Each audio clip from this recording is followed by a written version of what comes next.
안녕하세요. 취분남입니다. 3월 1일 해외 축구 K리그 분석 시작하겠습니다. 네덜란드 FA컵 페에노르트 대 흐로닝원. 페에노르트는 히메네즈가 부진한 상황에서는 다득점을 장담하기는 어려운데 보조 득점원들과 주포의 골 차이가 상당히 크기 때문입니다. 문제는 현재 빡빡한 일정이 기다리고 있어서 히메네즈도 쉽게 폼을 꾸준하게 이어가는 상황은 만들지 못하고 있다는 점입니다. 그나마 시스템적으로 상대를 압박하면서 얻는 주도권의 유효함은 여전한 상태이고 흐로닝원을 수비해내는 능력도 여전합니다. 흐로닝원은 수비적으로 가장 안정적으로 퍼포먼스를 보여주는 편이지만 페에노르트와의 매치에서는 한 골 싸움에서 우위를 차지하지 못할 가능성이 매우 높은 상황으로 봅니다. 일단 상대가 압박으로 자신들의 공격력을 통제하는 퍼포먼스를 기대할 수도 있는 상황이고 애초에 최근 보여주는 공격력에 대한 기복도 있는 모습이고 페에노르트를 상대로도 최근 3무 4패로 체급 차이를 잘 극복해내는 양상은 아닙니다. 경기는 페에노르트가 흐로닝원의 수비나 히메네즈가 퍼포먼스를 잘 이어가지 못하는 상황을 대비해야 할 것입니다. 언더 양상을 기대할 수 있을 것입니다. 다만 페에노르트의 시스템이 흐로닝원의 공격력을 상당히 잘 통제하고 있다는 점도 사실이기는 하고 이를 감안하면 페에노르트가 한 골 싸움에서는 우위를 점하는 상황을 만들 수 있을 것으로 봅니다. 프랑스 FA컵 르푸이프 대 스타드렌. 르푸이풋은 초반에 득점을 기록하려는 적극성이 좋은 팀이라고 할 수 있습니다. 그만큼 에너지 레벨이 높은 팀이라고 볼 수 있습니다. 물론 에너지 레벨이 떨어지는 상황에서의 수비 능력이나 특히 후반에 보이는 실점률이 상당히 높은 편이라는 점은 단점으로 작용합니다. 일단 렌을 상대로도 적극적으로 공격을 할지는 의문인데 렌이 원정에서 약하다지만 FA컵에서는 사뭇 다른 모습을 보여주는 것도 사실입니다. 스타드렌은 리그에서 12월 17일 이후로는 무패를 달리고 있습니다. 지난 파리전에서도 1대1로 비겼으나 리그에서의 렌은 원정에서의 득점력이나 전반적인 성적이 좋지는 않은 상황입니다. 다만 소쇼와 갱강을 상대로 한 FA컵에서는 원정에서 2경기 8골을 기록하는 등 결코 하부리그 팀을 상대로 뒤지는 양상을 만들지는 않았습니다. 렌이 적어도 상위권의 저력을 보여주는 것은 가능한 전력이라 판단됩니다. 경기는 오버와 렌의 승리를 기대해봅니다. 렌이 원정에서 약한 것은 FA컵에서는 통하지 않는 이야기이며 르푸이풋의 조반 기세가 꽤 인상적으로 보이는 면모가 있기는 하지만 맞불 양상에서는 렌이 굳이 밀리는 전력은 아니라고 할 수 있을 것이고 에너지 레벨이 떨어지는 후반에 르푸이풋의 수비 약점은 꽤 올라갈 것입니다. 코파델레이 빌바오 대 아틀레티코 마드리드. 빌바오는 1차전 원정에서 승리를 거두어 우위에 있는 상황입니다. 아틀레티코가 보여주는 약점인 압박 상황에서의 포켓 공간을 기동력이 좋고 온더볼에서 상당히 발전을 이룬 선수들이 제법 잘 공략을 해내는 모습이었습니다. 물론 공격진의 전반적인 결정력이 그 당시에도 좋지는 못했고 2차전 승리는 굳이 다득점이 필요한 상황은 아닙니다. 아틀레티코는 원정에서는 약세가 지속되고 있습니다. 알메리아에게도 2대2로 비기면서 매우 부진한 모습을 보여주고 있는 상황입니다.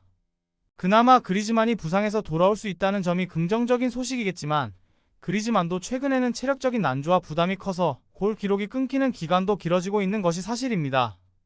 지난 경기가 이상하게 흘러가면서 주전들의 체력 안배도 실패했다는 점도 중요하게 봐야 할 것입니다. 경기는 빌바오가 우세한 상황이 될 수 있을 것입니다. 이미 홈에서 리그 승리를 우세한 경기력으로 보여준 바 있는 상황이기도 하고 특히 아틀레티코가 원정에서 매우 약한데다가 로테이션이라는 목적도 지난 경기에서 달성하지 못했다는 점도 중요할 것으로 보입니다.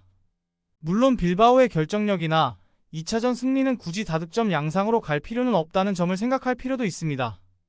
K리그1 울산 현대 대 포항 스틸러스. 울산이 올 시즌에는 수비에서 출발하는 빌드업이 어느 정도 효과를 볼 수 있을 것입니다.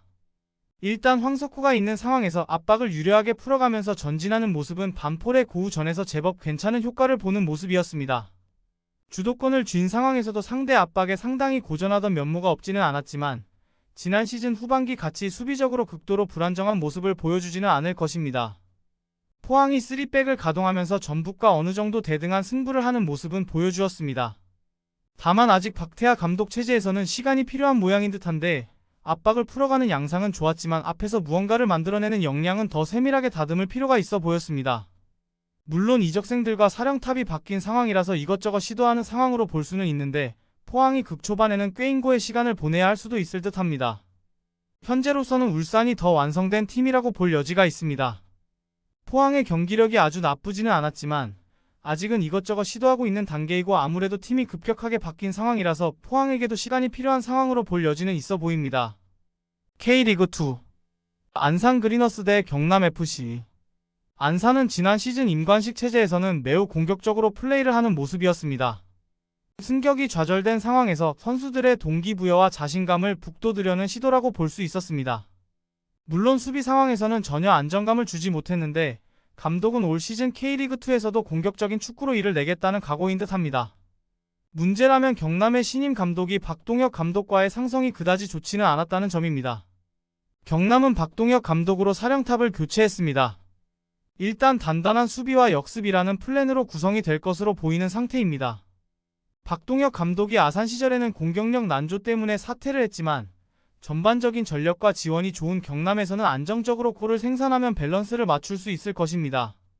특히 아산 시절에도 지난 시즌 안산을 상대로 3경기 2실점으로 상대 공세를 잘 틀어막는 등 부족한 살림에도 안산을 매우 잘 상대하는 타입이기도 했습니다. 경기는 경남이 유리할 것입니다. 박동혁 감독이 보여주는 전술이 안산을 상대로는 전반적으로 잘 통했던 면모가 있었던 것이 사실이었으며 경남에서는 아산 시절 아쉬웠던 공격력도 올라올 수 있는 상황입니다. 임관식 감독이 아주 공격적으로 운영할 것임을 선포했는데 수비적인 불안과 전력 누수라는 변수는 안산에게 늘 따라오는 약점입니다. FC 안양 대 성남FC. 안양은 이우영 감독이 디렉터로 옮겨가면서 유병훈 감독 아래에서 새 판을 짜게 됐습니다.